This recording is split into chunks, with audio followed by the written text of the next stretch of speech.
CBS News confirms that President Trump plans to let the program known as DACA end.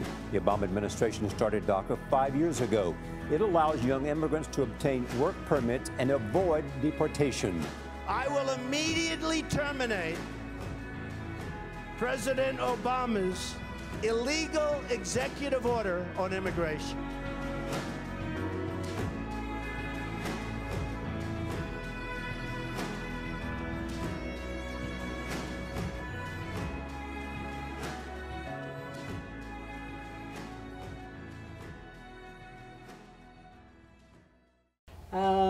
DACA students in general, I think, are just regular students who are trying to make a living here in the United States. The situation that the DACA students are in is a very difficult situation that no one should be in. Someone who is raised in this country, has followed all the rules of this country, and is doing the right thing by getting an education, and now they're in a situation where they're told, guess what, you did it all right, but we're taking your right away to be here.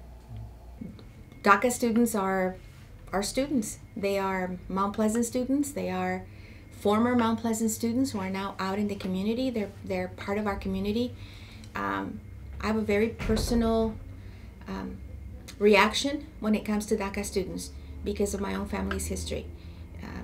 My family, my brothers, my sister came with my parents back in 1974.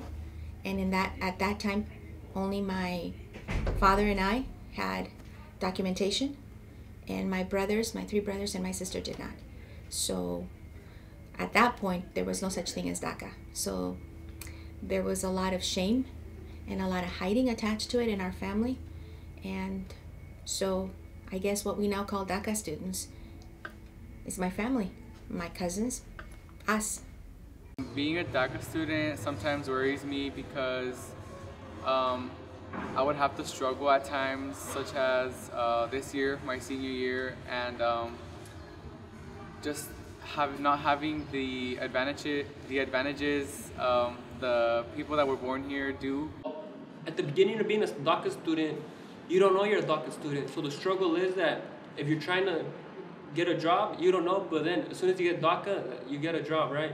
So the struggle is there. There's always been struggles, but the way that I see it, being a DACA student, we do have struggles because we cannot get FAFSA. We get the DREAM Act, and I don't know if they're gonna keep the DREAM Act or they're gonna take it away. Because if they take it away, that's gonna be our struggles.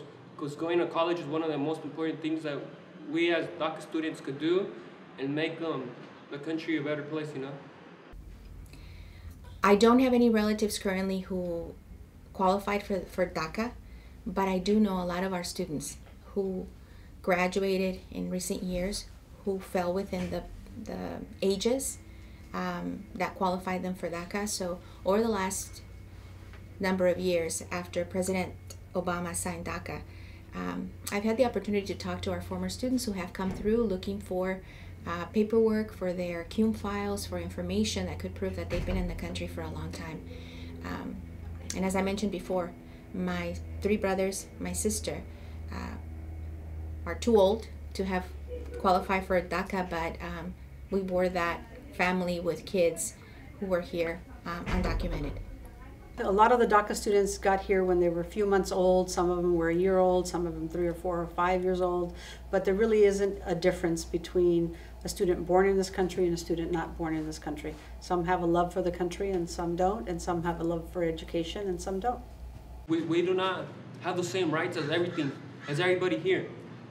For example, I've been here all my life basically. I was raised here. But I turned 18 recently, and I don't get the right to vote or share my opinion on voting. So that's how I feel we're getting looked down upon. I don't believe I get looked down by other students because in my community I know that there's other students like me, and we can all get together and help each other out.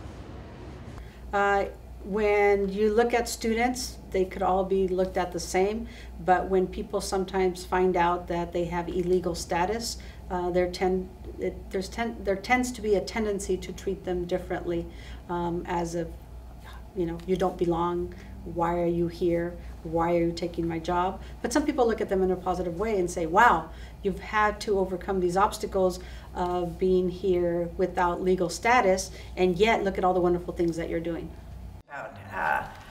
Comprehensive immigration reform is what we need in this country.